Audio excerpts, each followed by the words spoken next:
आज के इस वीडियो में हम लोग मांग की लोच का भाग 3 का अध्ययन करेंगे। मांग की लोच के भाग 1 में हम लोगों ने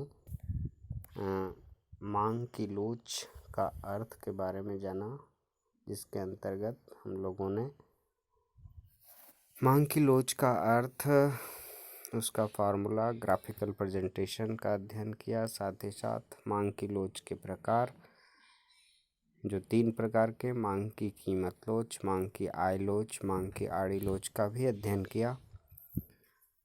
उसके बाद भाग 2 में हम लोगों ने मांग की कीमत लोच की श्रेणियों के बारे में अध्ययन किया, जहाँ पे 5 श्रेणियाँ और उनके 5 विभिन्न प्रकार के ग्राफिकल प्रेजेंटेशन को भी देखा। साथ ही साथ मांग की लोच के भाग 2 में 5 श्रेणियों का विश्लेषण, तुलनात्मक अध्ययन भी किया और उन 5 श्रेणियों को 2 विभिन्न प्रकार के ग्राफों के साथ अध्ययन किया। आज हम लोग मांग की लोच के तीसरे भाग में मांग की कीमत लोच मापने की विधियों का अध्ययन करेंगे। मांग की कीमत लोच को किस प्रकार से मापा जाए, क्या उसका तरीका होगा, कौन कौन सी विधियां हैं, इसका अध्ययन अति आवश्यक है, क्योंकि यहाँ से कुछ क्वेश्चंस आते हैं क्लास 12 में मैथमेटिकल, जिसको बनाने के लिए इनके विधियों को जानना अति आवश्यक है। पहला विधि प्रतिशत प्रणाली या अनुपातिक प्रणाली है, दूसरा विधि कुल व्यय प्रणाली है और तीसरा विधि ज्यामितीय प्रणाली है। प्रतिशत प्रणाली, जिसे कि अंग्रेजी में प्रोपोर्शनेट मेथड या परसेंटेज मेथड के नाम से जाना जाता है, साथ ही साथ इसे मैथमेटिकल मेथड भी हम लोग कहते हैं। मैथमेटिकल मेथड इसलिए चूँकि यहाँ पे मैथ्स का यूज थोड़ा सा इलास्टिसिटी को ज्ञात करने के लिए किया जाता है। इस विधि को सर्वप्रथम प्रोफेसर मार्शल के द्वारा सुझाव दिया गया, परंतु प्रोफेसर फ्लक्स ने इस विधि को विकसित किया। इस विधि का formula ED = delta D by delta P into P by D होता है। हम जानते हैं कि मांग की रेखा ऋणात्मक ढाल वाली होती है, इसीलिए इलास्टिसिटी ऑफ डिमांड को प्रायः नेगेटिव रूप में दर्शाया जाता है। दूसरी विधि कुल व्यय प्रणाली है, जिसे अंग्रेजी में टोटल एक्सपेंडिचर मेथड और टोटल आउटले मेथड कहते हैं। इस विधि को प्रोफेसर मार्शल के द्वारा विकसित किया गया और इसका सूत्र प्रतिशत प्रणाली की तरह ही होता है। ज्यामितीय प्रणाली, जिसे अंग्रेजी में ज्योमेट्रिक मेथड कहते हैं, ग्राफिकल मेथड के नाम से भी इसे पुकारा जाता है। ग्राफिकल मेथड कहने का मतलब कि इस विधि के अंतर्गत जो भी इलास्टिसिटी ज्ञात किया जाता है वो एक ग्राफ के माध्यम से ज्ञात किया जाता है। इसीलिए ग्राफिकल मेथड को या ज्योमेट्रिक मेथड को 2 भागों में बांटा गया है, जिसमें से एक पॉइंट मेथड बिंदु प्रणाली और दूसरा आर्क मेथड चाप प्रणाली है। पॉइंट मेथड को प्रोफेसर बोल्डिंग के द्वारा विकसित किया गया। आर्क मेथड चाप प्रणाली को प्रोफेसर स्टिगलर ने दिया। प्रोफेसर बोल्डिंग के द्वारा पॉइंट मेथड जो दिया गया उसके लिए उन्होंने एक फार्मूला को भी दिया। ED = लोअर सेगमेंट बटा अपर सेगमेंट, उच्च सीमा बटा निम्न सीमा, उच्च भाग बटा निम्न भाग। स्टिगलर के द्वारा चाप प्रणाली दिया गया और उसके लिए एक फार्मूला उन्होंने दिया। EA means arc elasticity = change in Q1 बटा change in P into P1 plus P2 बटा Q1 प्लस Q2। इस प्रकार से तीनों मेथड को अलग अलग तरीके से हम लोग देखते हैं। अब प्रतिशत प्रणाली या अनुपातिक प्रणाली को सर्वप्रथम हम लोग विश्लेषण करते हैं। प्रतिशत प्रणाली को सर्वप्रथम प्रोफेसर मार्शल के द्वारा परिचय कराया गया, परंतु प्रोफेसर फ्लक्स ने इसकी व्याख्या की। इस विधि के अंतर्गत मांग में प्रतिशत परिवर्तन और कीमत में प्रतिशत परिवर्तन को एक अनुपात के रूप में ज्ञात किया जाता है। इसे निम्न प्रकार ज्ञात किया जा सकता है। ईडी इज इक्वल टू मांग में प्रतिशत परिवर्तन बटा कीमत में प्रतिशत परिवर्तन। मांग में प्रतिशत परिवर्तन को change in D by D into 100 के रूप में लिख सकते हैं और कीमत में प्रतिशत परिवर्तन को change in P by P into 100 के रूप में लिख सकते हैं। जब 100 कट जाता है तो change in D by D into cross multiplication अगर करते हैं तो P by change in P हो जाता है, और अगर इसे सजा कर लिख देते हैं तो change in D by P change in P into P by D हो जाता है। इस प्रकार से elasticity of demand is equal to change in D by change in P into P by D. उसके पहले ऋणात्मक चिन्ह लगा देते हैं, चूँकि मांग की रेखा ऋणात्मक ढाल वाली होती है, इसीलिए प्रायः इलास्टिसिटी ऑफ डिमांड जो है वो ऋणात्मक के रूप में दर्शाया जाता है। इस फार्मूला को आप अगर ग्राफिकल मेथड से भी समझना चाहें तो इस ग्राफ से स्पष्ट हो जाता है कि जो परिवर्तन हो रहा है और प्रारंभ का जो परिवर्तन है उसके अनुपात को हम लोग मांग में प्रतिशत परिवर्तन के रूप में, उसी प्रकार से कीमत में जो परिवर्तन हो रहा है और प्रारंभिक जो कीमत है उसके परिवर्तन को हम लोग कीमत में प्रतिशत परिवर्तन के रूप में दिखाकर इलास्टिसिटी ऑफ डिमांड के फार्मूला को ज्ञात कर लेते हैं। इस प्रणाली के अंतर्गत जो 5 विभिन्न श्रेणियां हैं, जिससे पहले भी हम लोगों ने देख चुका है, रिलेटिवली इलास्टिक डिमांड, सापेक्षिक लोचदार मांग, जो इलास्टिसिटी इज ग्रेटर देन 1 होता है। इसको मैंने पहले भी परिभाषित कर चुका हूँ, लेकिन एक बार फिर यहाँ पे हम लोग देख लेते हैं इसके परिभाषा को। तो इसके परिभाषा को हम लोग कह सकते हैं कि जिस अनुपात में कीमत में परिवर्तन होता है उससे अधिक अनुपात में यदि मांग की मात्रा में परिवर्तन हो तो उसे हम लोग सापेक्षिक लोचदार मांग या इलास्टिसिटी इज ग्रेटर देन 1 कहते हैं। रिलेटिवली इन इलास्टिक डिमांड, सापेक्षिक बेलोचदार मांग, इलास्टिसिटी इज लेस देन 1। इसको अगर हम लोग परिभाषित करें तो कह सकते हैं जिस अनुपात में मांग में परिवर्तन होता है, जिस अनुपात में कीमत में परिवर्तन होता है उससे कम अनुपात में यदि मांग की मात्रा में परिवर्तन हो तो उसे हम लोग सापेक्षिक बेलोचदार मांग कहते हैं। हम बार बार ये बताते हैं कि परिवर्तन का यहाँ 2 मीनिंग होता है, या तो वृद्धि होगा या तो कमी होगा। तो आप उसे जिस तरीके से ले, कमी या वृद्धि के रूप में आप उसे बता सकते हैं। अब यहाँ पे इन दोनों में जो बेसिक डिफरेंस है उसको जानना चाहिए ग्राफ को लेकर। अब दोनों का सामने को ग्राफ को थोड़ा सा देखिए। एक ग्राफ जो है सापेक्षिक लोचदार मांग का वो ज़्यादा फैला हुआ है, इसलिए उसे हम लोग बोलते हैं कि सापेक्षिक लोचदार मांग का जो ग्राफ होता है वो फ्लैटर होता है, चपटा होता है।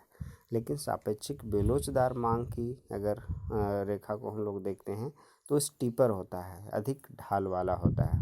तो ये दोनों ग्राफ का बेसिक डिफरेंस हो गया। तीसरा जो है unit elasticity of demand. Unit elasticity of demand इकाई लोचदार मांग या इकाई के बराबर लोचदार मांग या सम लोचदार मांग, जहाँ पे elasticity of demand is equal to 1 होता है। यहाँ पे जब इसका आप ग्राफ को देखते हैं तो इसके परिभाषा को सबसे पहले हम लोग देखते हैं। कहा जाता है कि जिस अनुपात में कीमत में परिवर्तन किया जाता है, यदि मांग की मात्रा में भी उसी अनुपात में परिवर्तन हो तो उसे हम सम लोचदार मांग या इकाई लोचदार मांग कहते हैं। इसका ग्राफ रेक्टेंगुलर हाइपरबोला के तरीके का होता है, आयताकार परिवलय के रूप में होता है। इसे प्रायः जो है वो जब दिखाते हैं तो एक स्ट्रेट लाइन बनाता है जो दोनों एक्सिस पर 45 डिग्री का कोण को बनाता है। चौथा, पूर्णतः लोचदार मांग। पूर्णतः लोचदार मांग परफेक्टली इलास्टिक डिमांड, जहाँ पे इलास्टिसिटी ऑफ डिमांड जो है इन्फिनाइट के बराबर होता है। यहाँ हम कह सकते हैं कि बिना कीमत में परिवर्तन किए यदि मांग में परिवर्तन होता है तो उसे हम लोग पूर्णतः लोचदार मांग कहते हैं। और लास्ट पूर्णतः बेलोचदार मांग, परफेक्टली इन इलास्टिक डिमांड, जहाँ पे ED is equal to zero होता है। यहाँ कह सकते हैं ED is equal to zero, मतलब कि डिमांड में किसी भी तरह का कोई परिवर्तन देखने को नहीं मिलता है, मांग की मात्रा में परिवर्तन नहीं होता है, चाहे कीमत कुछ भी घट या बढ़ जाए। कहने का अर्थ यह है कि यदि कीमत में परिवर्तन से मांग की मात्रा में किसी प्रकार का कोई परिवर्तन न हो तो उसे हम परफेक्टली इन इलास्टिक डिमांड कहते हैं। नेक्स्ट, कुल व्यय प्रणाली या कुल व्यय विधि। इस विधि के अनुसार कीमत में परिवर्तन से पूर्व तथा कीमत में परिवर्तन के बाद का अध्ययन करके मांग की लोच तय की जाती है। यहाँ पे तीन स्थिति देखने को मिलता है। पहला, जब कीमत और कुल व्यय में विपरीत संबंध पाया जाता है। विपरीत संबंध का अर्थ जस्ट एक दूसरे के अपोजिट काम करता है, उल्टा काम करता है, एक आगे जा रहा है दूसरा पीछे, एक घट रहा है दूसरा बढ़ रहा है। तो यदि इस तरह का संबंध कीमत और कुल व्यय में पाया जाता है तो उसे हम सापेक्षिक लोचदार मांग कहते हैं। इलास्टिसिटी इज ग्रेटर देन 1 होता है। दूसरा स्थिति है कि जब कीमत और कुल व्यय में सीधा संबंध पाया जाता है, अर्थात कहने का मतलब है कि जब दोनों एक दिशा में काम करते हैं। यदि एक बढ़ रहा है तो दूसरा भी बढ़ेगा। कहने का मतलब है कीमत अगर बढ़ रहा है तो कुल व्यय भी बढ़ेगा, कीमत घट रहा हो तो कुल व्यय में भी कमी आएगा, तो उसे कम लोचदार मांग या सापेक्षिक बेलोचदार मांग कहते हैं। ED is less than 1। जब और तीसरा स्थिति है जब कीमत में परिवर्तन से कुल व्यय पर कोई प्रभाव न पड़े। जब कीमत में परिवर्तन से कुल व्यय पर कोई प्रभाव न पड़े तो उसे हम समलोचदार या इकाई के बराबर लोचदार मांग भी कहते हैं, जहाँ पे elasticity of demand is equal to 1 होता है। अब इन तीनों स्थितियों को इस टेबल के माध्यम से आप देख सकते हैं, जहाँ पे अकॉर्डिंग टू टीई का मतलब टोटल एक्सपेंडिचर मेथड और टीआर का मतलब टोटल रेवेन्यू मेथड।